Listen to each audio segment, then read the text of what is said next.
Um, but yeah, really, really good to be with you today. And we'll do about a half hour sit or still meditation. And then today I want to talk about compassion as an integral part of the path of freedom. And I know I told the Metta group I was going to do samadhi, but it felt like with the events that we are all living through right now and the world is going through, that compassion just felt more alive. How do we experience compassion? How do we practice with it? And how do we deal with our hearts being pulled and pushed in so many directions and sometimes feeling like that's all happening all at once? How do I respond to uncertainty and suffering and pain and delusion with compassion? And what does that actually mean? What does that actually look like? And how can I sustain it? So we'll talk about that afterwards. But I did want to mention this beautiful metaphor of the bird of awakening flying with the wings of wisdom and compassion, and how without compassion, wisdom isn't full because it's missing something really essential, something that connects us, that makes our practice real and beneficial. And then without wisdom, compassion can sometimes feel diffuse or overwhelmed, which maybe many of us are feeling right now. And so that's part of what I want to talk about tonight is compassion fatigue. And also just the way that these two energies strengthen each other. The deeper our wisdom, the more compassionate we become. And if you're wondering if that's true, I just invite you to think of the wisest person that you know or the wisest people that you know and reflect on the presence of compassion in how they are in the world. And in the ancient Buddhist teachings, there are two kinds of wisdom that we talk about: penetrative wisdom, which is the wisdom that sees clearly, and what's called vast wisdom, which is wisdom that's enlightened by this energy we'll be discussing: compassion and intentions toward kindness and love. So, welcome back. I was working with my lighting since the time change. It's like everything is different in the winter here, and I have to think about the artificial lighting and where it should be. I'm sure we're all doing that now. And also, I just want to wish everyone a happy Pride. If you are connected to Palm Springs, this is our Pride weekend, and so it's been a very lovely full weekend seeing people at the festival, and I know that I didn't go to the parade. David and I didn't go to the parade this year, but we saw the setup for it and all the chairs along Palm Canyon, and just saw all the evidence of happy people around. And it's so nice to see that, to experience that kind of community joy, and all the good stuff around that. And I've been reflecting this week how scattering and sort of unreal it is to be having these moments of ease and happiness, pride and joy, when there are so many people in the world suffering.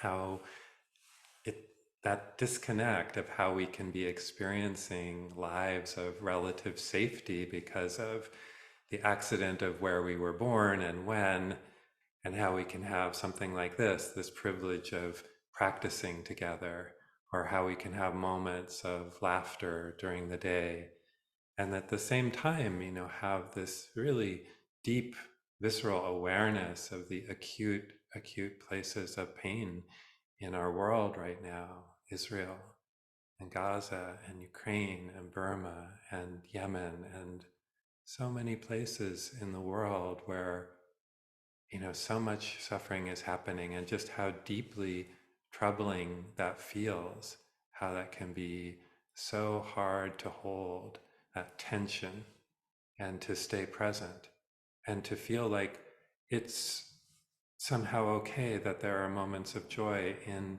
amongst this awareness of the suffering in the world. And that staying present has been, sort of an edge. Like, how do I do that?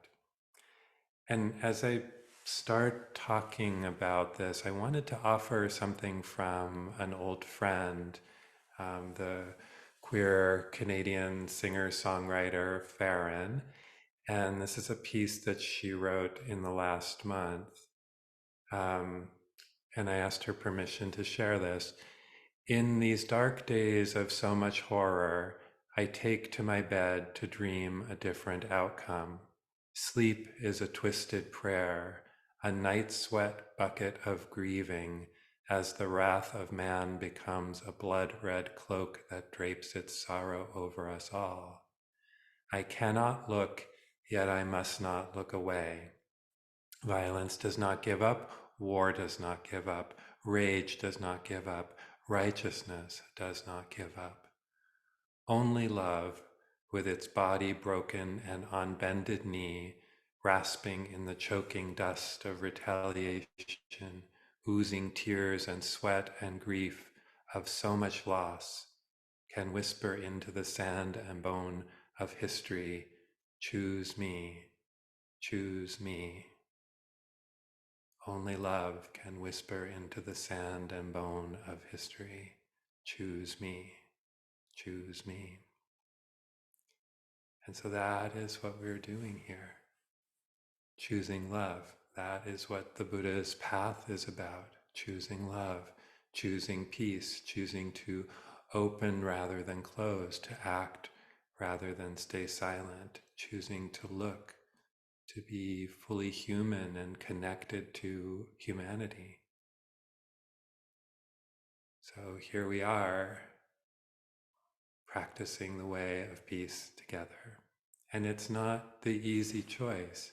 It really takes courage.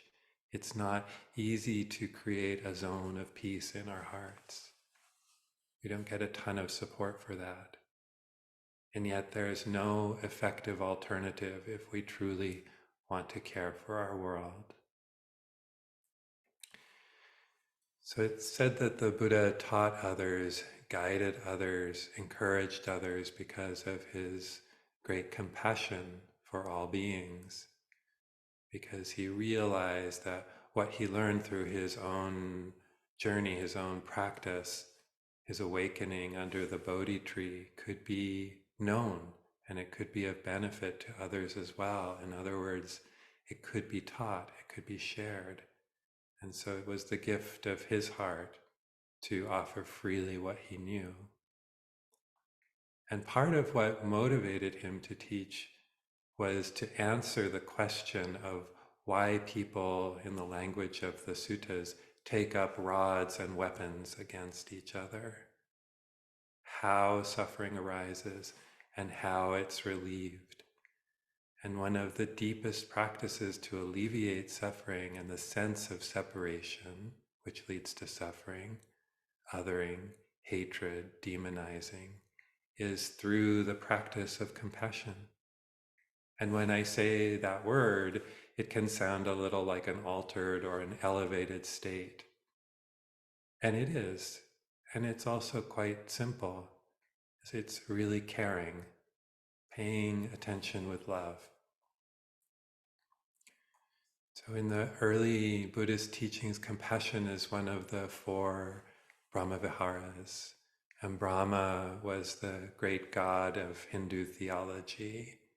And Vihara means dwelling place or temple. And so Brahmavihara is literally the place where God dwells. You might say the realm of the divine.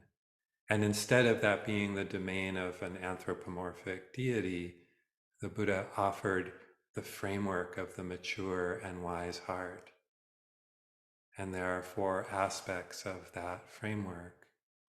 There's metta or loving kindness, karuna or compassion, mudita or appreciative joy, and upekkha or equanimity, that wisdom of the heart that holds.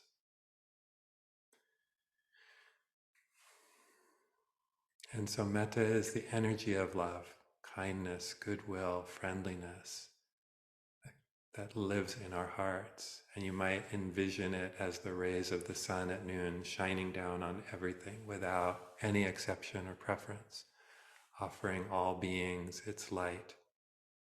And when this loving energy meets suffering, it takes the form of karuna, compassion, which is the pure wish that this suffering might end. And when loving kindness meets joy, it manifests as more joy, as appreciative joy. And then there's that wise love of upekkha that holds metta, karuna, and mudita. It's the capacity to hold the joys and sorrows of life with that vast wisdom that we spoke about before the sit. Another metaphor that is helpful is from Bhikkhu Analayo,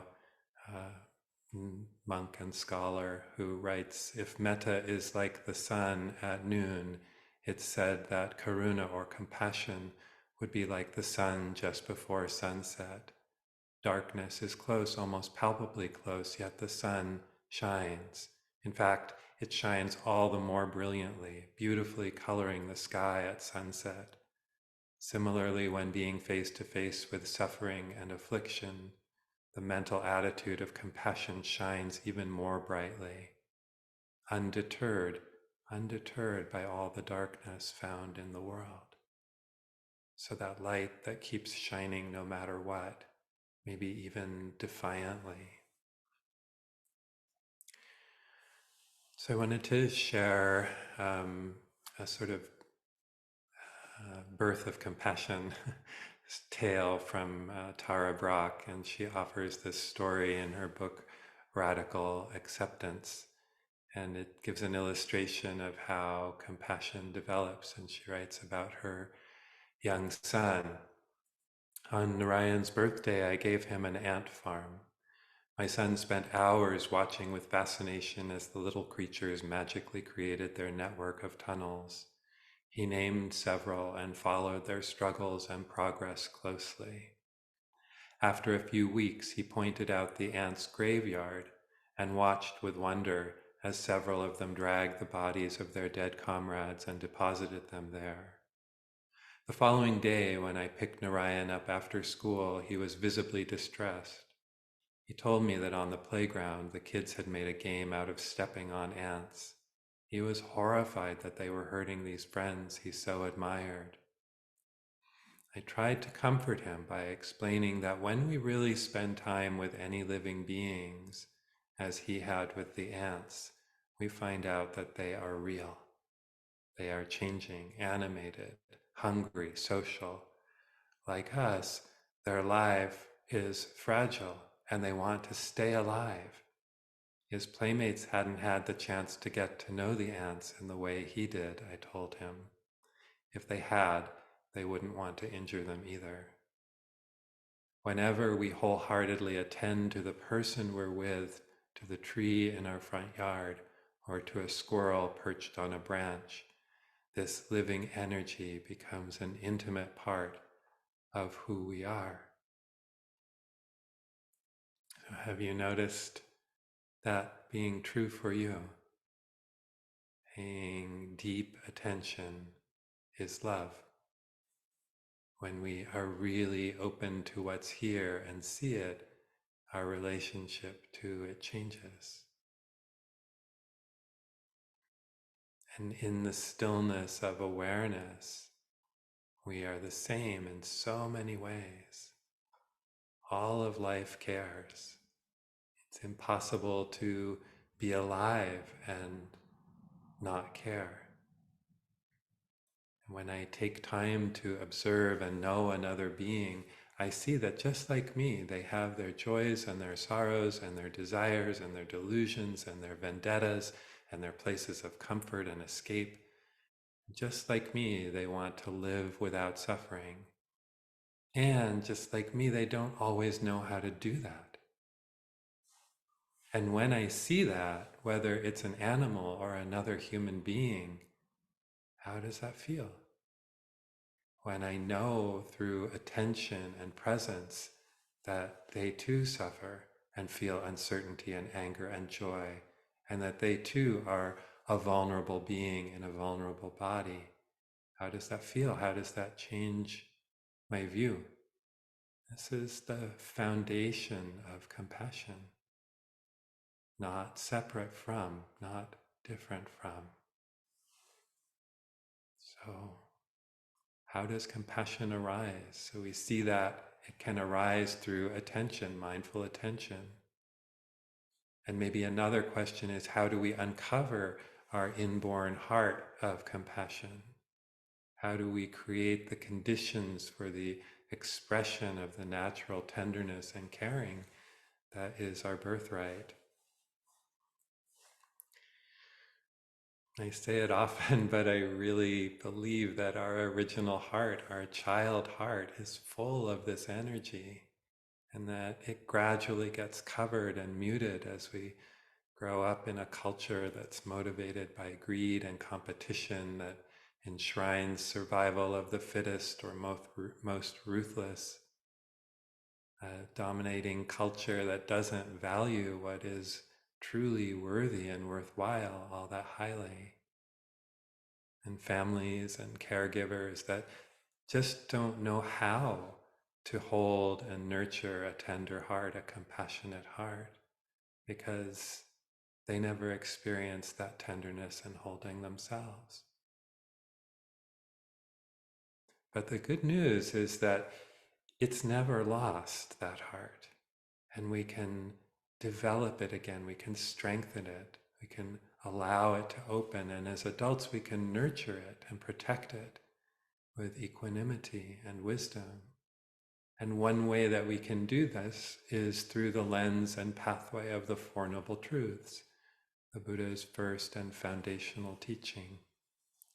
So let's take a moment with this, seeing how rediscovering, reconnecting to compassion and the caring heart within us and the Four Noble Truths are related.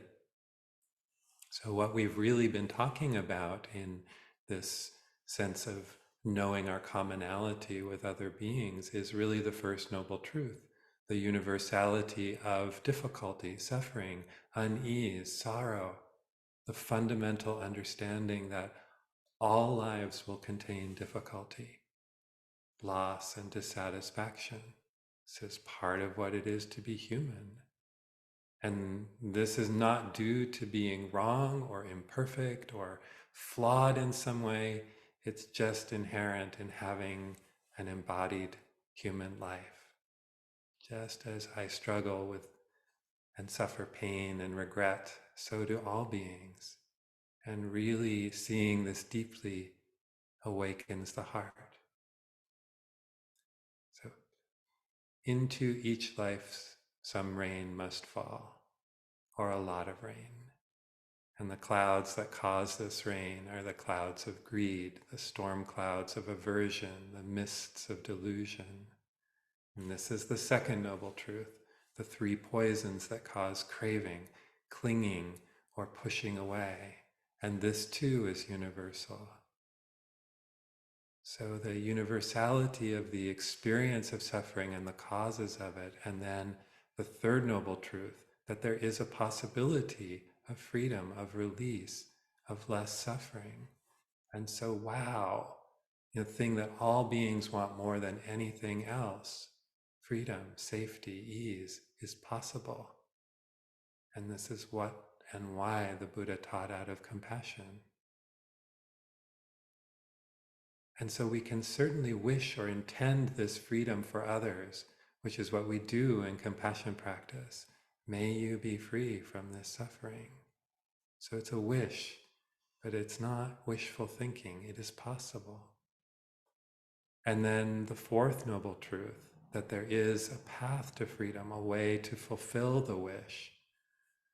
Wise view, wise intention, and wise intention is caring, is loving, is letting go, non-grasping. That's the wisdom base of compassion. And then that becomes expressed in wise speech, wise action, wise livelihood, wise effort, wise mindfulness, and wise concentration. So this is also our pathway toward compassion expressed through action. We develop or uncover our natural heart's inclination toward caring, and then we develop that in action of heart, mind, and body through practicing the Eightfold Path. So specifically that place of wise speech, wise action, wise livelihood, how we are in relationship to ourselves, to those we love, and to the world around us. So our wise speech, speaking what is true and kind and connecting and useful to ourselves and to the world. Wise action, refraining from any action that harms self or other. And wise livelihood, not exploiting other beings for our own benefit. An early Buddhist text puts it this way: I cannot provide for the welfare and happiness of others merely by wishing for it. Let me put forth effort to accomplish it. And intention to follow the path comes first. So part of what inspired me today to explore compassion is what we're holding as caring beings in the world right now, and really holding and holding this month, and also month after month, year after year, all the places we want to care. And so what about compassion fatigue? How do we keep caring? What do I do with this heart that breaks again and again and again for the world? How can I maintain a compassionate heart in a world that's so in need and seemingly so broken? When every time I go to a news source, I just see more pain and confusion and conflict. When people are targeted the world over because of the color of their skin or how they identify or their religion or the amount of money they have or who their parents were. And I thought about some of the archetypes of compassion. Avalokiteshvara, the Tibetan uh, Buddhist bodhisattva with 1,000 arms, ready to offer support in the way that it's needed. The 21 Taras, green Tara, she who's depicted with one foot outstretched, always ready to leap off her cushion to help others. And of course, Kuan Yin, the bodhisattva of compassion, limitless compassion. Kuan Yin, who hears the cries of the world. But she who hears the cries of the world is not she who cries for the world. So the archetypes of compassion, I realized, are rarely depicted as weeping. So to hold distress, I feel like there's a teaching there. To hold distress is not necessarily the same as to be distressed. So great tears may lead to great compassion, but compassion itself is concerned with alleviating, with seeing clearly with love, and wishing and intending and acting for the removal of suffering. It's about love and wise intention and wise action. And so the compassion, this compassion or karuna that we're inviting, is that vast wisdom. Compassion held and balanced by equanimity, by that deep, deep knowing of the First Noble Truth. So it can be a rich place to reflect on that question. Is compassion distressed? Do I add to my distress and that of others by practicing compassion? Or is there some way that I'm alleviating, some measure of alleviation in that practice? So just as metta allows me to bring more of the love that I want to see in the world, so the practice of compassion allows me to bring more of this bodhisattva energy into the world. The vast wisdom, the deep caring that comes from knowing suffering, not turning away, and the strong intention not to add to this in any way, not to add to it by not caring. When we really know suffering, when we have shed those tears, how many times is our natural response, I never want to do that to anyone. I never want anyone to feel that. And I aspire to not add to the suffering in the world. That bodhisattva vow sometimes rings in my ears. Sentient beings are numberless. I vow to save them all.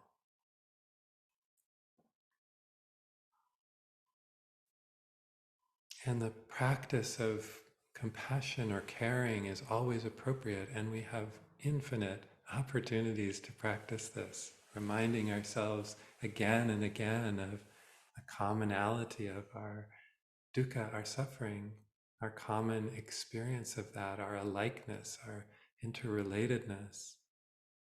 Wherever we are going about our days or thinking of people anywhere in the world, really remembering that whoever we can think of, wherever we can put our mind, that person, just like me, is fragile. They are fragile and precious and subject to pain and loss.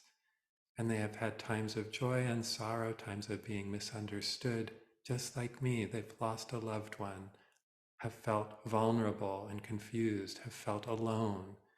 Just like me, they want relief from their sufferings.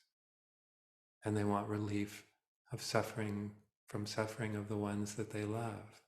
Just like me, they want to live with as much freedom as possible. And when I do that practice, a stranger becomes a part of my human family, part of my heart. And I see them as worthy and deserving of my care and concern. And in that moment of blessing, I am blessed also, because I am just that much more connected and open to our shared humanness. I am answering love's call, choose me. And I find that that kind of practice is not fatiguing. And then what about the deluge of mass pain and suffering that we are so aware of? And the things that are so huge and pervasive, war and racism and climate destruction and the ignorance and corruption of leadership.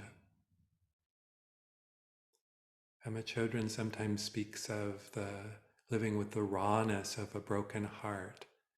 And I've heard it said that sometimes, put another way, living with a broken open heart.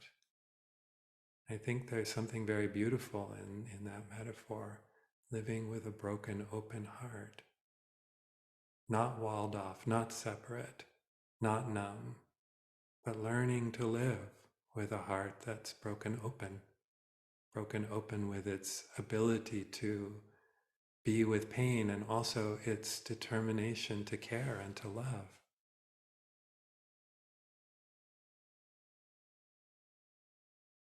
Deeply understanding the nature of suffering, our heart opens to the cries of the world. And it's okay to feel that sadness.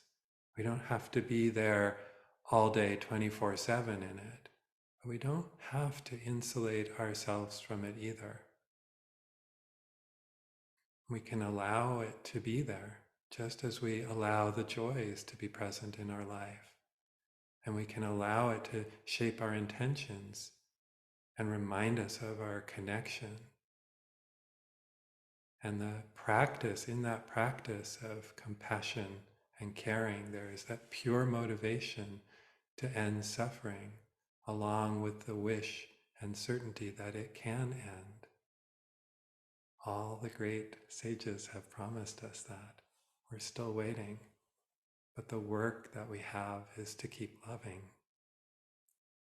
So we can wish and act, body and mind and heart, to remove suffering or lessen it however we can.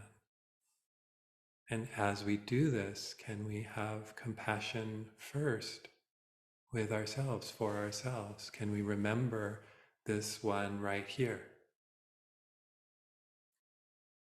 The traditional practices of metta and compassion always begin with ourselves. That's our foundation, and then radiate ever outward to more and more beings. But starting here. Never leave yourself out of your compassion practice. And if it's particularly hard or you're inundated or flooded and it's not accessible right now to hear the cries of the world without crying yourself, that's okay. That's a, oh, sweetheart moment. Let me be here for you. Let me accompany you. Sometimes it's said that listening is healing. Allowing truth to be present is its own healing. That's the deep listening of Kuan Yin, of Tara, of all the Buddhas and the Bodhisattvas. Let me listen and let me hold this moment and myself with acceptance and kindness and wisdom. And may that tender holding show me how to hold all those who suffer. And let me keep answering that call, love's call. Choose me, choose me.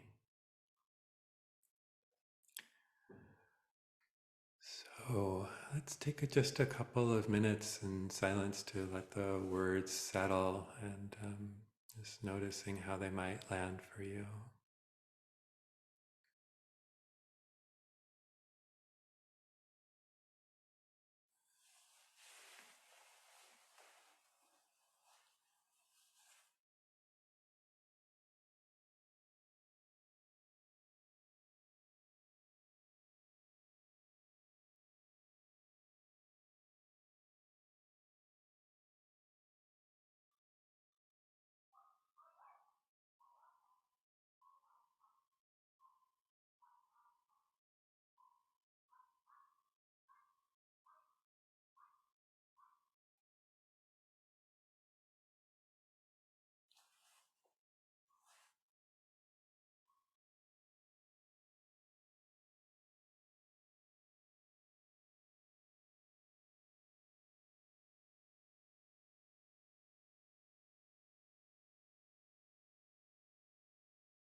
So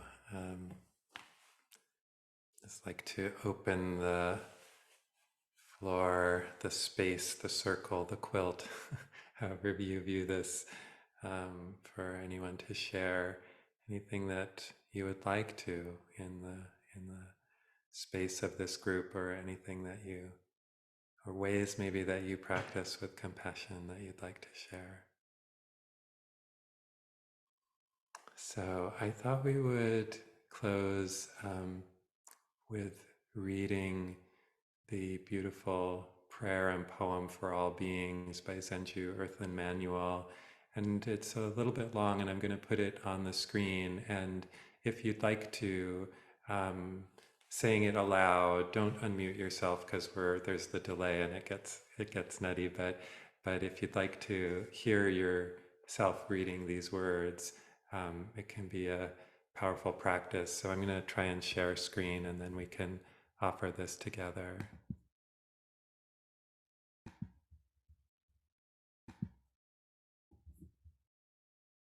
Can people see that?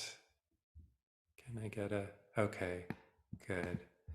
I need to move something around so I can see it a little more. This is a depiction of Kuan Yin, a modern day depiction of Kuan Yin by an artist named Amy Wilson.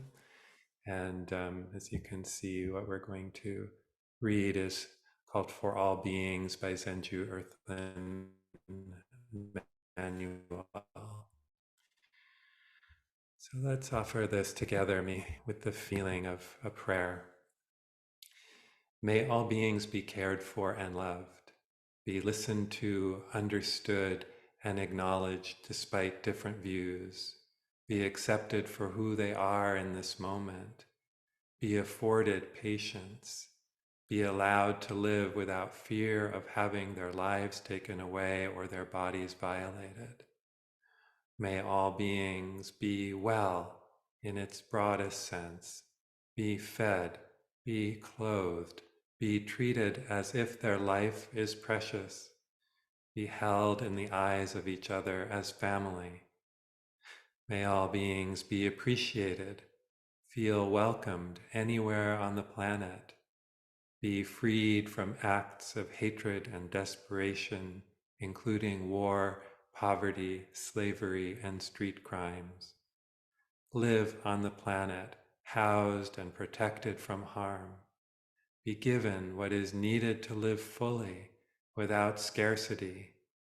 Enjoy life, living without fear of one another. Be able to speak freely in a voice and mind of undeniable love. May all beings receive and share the gifts of life, be given time to rest, be still, and experience silence. May all beings be awake.